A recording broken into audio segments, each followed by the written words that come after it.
think the comment I'd make is we cannot carry on doing the same thing. It's the definition of madness, isn't it? Carry on doing the same thing and expect a different outcome. So something new has got to happen, either to manage the NHS within its budgets, or alternatively, as part of that, actually get far better outcomes for patients.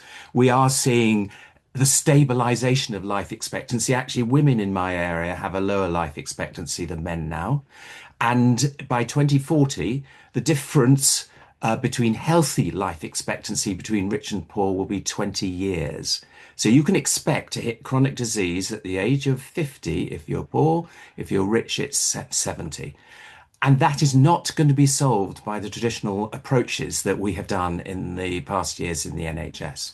So we've been doing this work actually over 15 years in Tower Hamlets. I was chair of the CCG. We had PCNs for 15 years, social prescribing in every practice. Most importantly, we had a £10 million local budget to do neighbourhood health. And what did we deliver in one of the most deprived areas? So when I was challenged by the head of the civil service actually on this issue, well, that's all very well, you've done it in Tower Hamlets, Sam, but why haven't you spread it elsewhere? I said back to him at the time, well, I think it's a question for you. If we can do it in one of the most deprived and diverse and challenging communities in the country, why haven't you delivered it? And I think the neighbourhood is the response to this. Now, what did that 10 million pay for? And I'll just give you some very quick examples. Multidisciplinary team to manage that, 3 to 5% of complex care, terminally ill patients. 47% of people with terminal illness die in hospital. That is a scandal. When Sam Jones and I worked on the vanguards, one of the vanguards reduced that to a third. I give my mobile phone number to all my terminally ill patients. This enables them to die where they want to die, at home, surrounded by their family, in their community, not in hospital, and ironically, at significant less price. That's the MDT and one of the things it's delivered. We have shifted virtually all type 2 diabetes care out of the hospital, and that's the left shift that government is talking about that. And we've done that with a fantastic consultant at the Royal London Hospital, Dr. Chowdhury. He's a hero to all of us.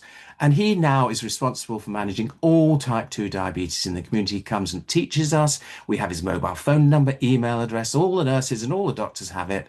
And guess what? That shifted care out. And actually, he perceived that would be a massive piece of work. But when he realized that actually what he'd done was mobilize a massive team in the community, actually, it's a significant less work than people perceive. We then, with advice and guidance, have fundamentally, all our referrals are advice and guidance, which means actually you can manage 65%, up 65%, without having to sit for months on a waiting list. And the GPs were financed to do that. But most importantly, of course, they realized this massively reduced their stress. Any GP you talk to now will talk about 20% virtually of the workload, just managing people sitting for months on waiting lists, getting iller. And so advice and guidance, and that's the left shift the government are talking about. And then just one final example, we set up a GP care group owned by all the GPs in Tower Hamlets, 350,000 population, that manages out of hours, manages the urgent care centre in the Royal London Hospital. And what we look forward to is taking over 111. So we've got an integrated system within the whole process. Neighbourhoods, as Minal said, 8 examples across the country. We've just got to find how you make this happen elsewhere. And so finally, I want to share with you some key secrets about what makes this work. Number one, relationships. In our terms, that's a curry evening on a regular basis, actually, with all our colleagues. 2, training together. I like to say I'm not a brilliant GP, but I am brilliant because of my team. And I'm on the board of NHS Resolution, and so many of the failures in the systems, the mistakes that are made, come down to poor team culture. And you see this at a fore in the area of maternity. We are as strong as our team, and if you're going to have a strong team, you need to train together. We give protected learning time to every practice to close half a day a month so that everyone can train together, receptionists, GPs, everyone.